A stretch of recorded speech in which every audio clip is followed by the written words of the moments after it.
Good morning, everybody. It's Wednesday, September 13th, 5:28 a.m. Central Time.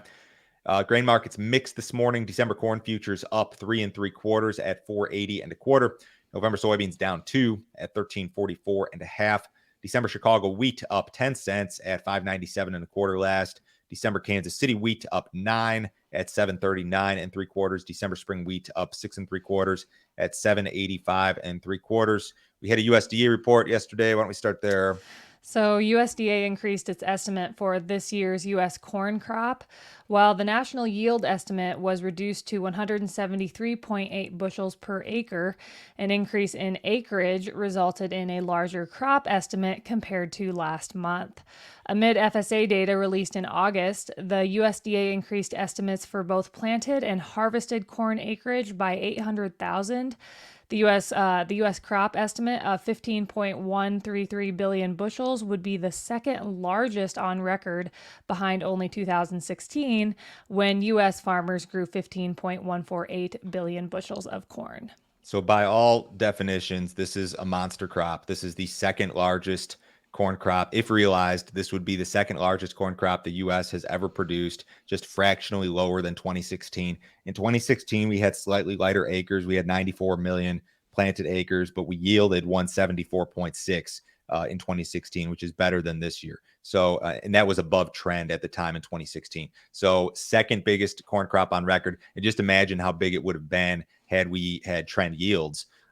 We absolutely lacked rainfall throughout the year. We fought drought throughout the year, but the rains that did fall in July for a lot of places were very much timely. I suppose if USDA is correct about the yield number, it speaks to the advances that have been made in genetics and drought tolerance and that sort of thing. When you look at the balance sheet, this U.S. corn balance sheet for the new crop marketing year, it looks impossibly bearish to me. I don't know how you fix this. The quick fix, I guess, would be China comes in and starts buying US corn really aggressively, right? That would be the quick fix. The problem is that USDA is as far as most analysts are concerned, people that watch export sales, USDA is already overstating exports by a drastic amount. So it's going to be really tough to fix this corn balance sheet. That's not to say that something couldn't change. China could change. The yield number could change. Maybe South America runs into a weather problem, but this corn balance sheet just looks it looks not so good, guys. And you could paint a much more bearish situation even than the 2.22 billion that's being advertised as of yesterday. What about soybeans? So, USDA reduced its estimate for this year's U.S. soybean crop. The national yield projection was cut to 50.1 bushels per acre from 50.9 previously. Both planted and harvested acres were increased by 100,000. USDA reduced new crop U.S. demand projections to help ease the blow of a lighter crop. The crush projection was cut by 10 million bushels, while the export projection was cut by 35 million bushels.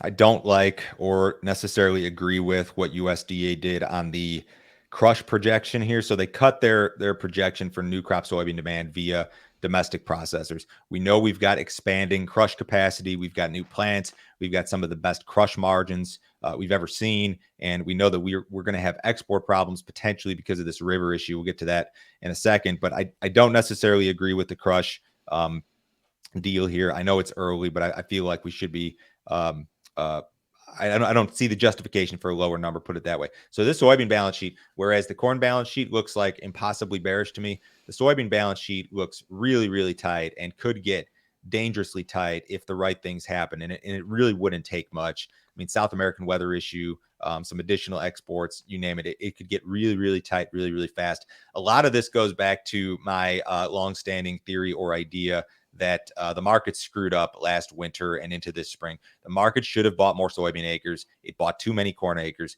And now we're seeing the consequence of that. You've got this extremely bearish looking corn balance sheet and really a pretty tight, friendly looking soybean balance sheet. So I think a lot of it goes back to that. What about the wheat numbers? So, world wheat numbers were the lone bullish surprise in yesterday's report. World ending stocks for the current marketing year were well below expectations at 258.6 million metric tons. Crop estimates were cut for Argentina, Australia, Canada, and the European Union. Paired with a lighter old crop carryout estimate, the result was a 7 million metric ton reduction in the new crop global carryout estimate versus last month. That may have been enough to put some sort of short-term bottom in the wheat market. SRW futures and HRW futures posted fresh lows for this whole move yesterday. Came back, closed higher. Spring wheat futures had a good day yesterday, so maybe that was enough downside in the wheat market for the moment, because that was a friendly-looking deal on the global wheat balance sheet. U.S. wheat balance sheet, USDA didn't really touch much of anything, so a little bit friendly there. So every day is a great day to be a premium subscriber, but report day is especially good. Joe, can you talk about the video you put together yesterday? So on report day, if you're on the text message list, and you should be, if you're not and you're a premium subscriber, let me know. I blast out a text with the highlight items within 60 seconds of the release, and then I've got a snapshot video out within 20 minutes where I run through kind of like the high level view. We talk about the yield, talk about the acreage changes, all of that stuff. So report day is a great day to be a subscriber. We've got a ton of premium content out every single business day. Our email goes out about 5 a.m. Central Time every single day, guys. It's got all the overnight headlines, our 6 most recent premium videos. It's got all of our grain marketing recommendations, every sale that I've advised for corn, soybeans, and wheat, broken down by crop year, by percentage for the last couple of years. If you guys want to see the premium stuff, sign up this morning. I'll send you over a copy of this morning's email. Go to standardgrain.com. This is a $50 per month subscription. Cancel at any time. No other fee, no other obligation. Nobody will try to sell you anything else. Just a ton of info direct from us, guys, every single business day. Extended U.S. weather models have shifted wetter. While the next 7 days will be mostly dry across the Corn Belt and the Mississippi River Valley, extended forecasts have introduced rain beginning in the middle of next week. The Euro and GFS mostly agree that rain will fall over Iowa and Minnesota. Amounts and locations will vary.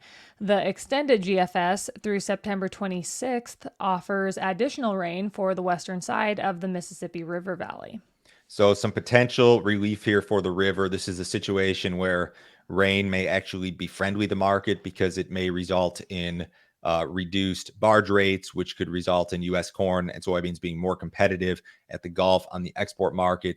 We're past the point, I think, where rain is going to help crop prospects, aside from maybe, winter wheat, that sort of thing. But the river levels are still low, 9.8 feet below normal at Memphis this morning. The government projection is still that we'll be very close to those record lows by next Friday.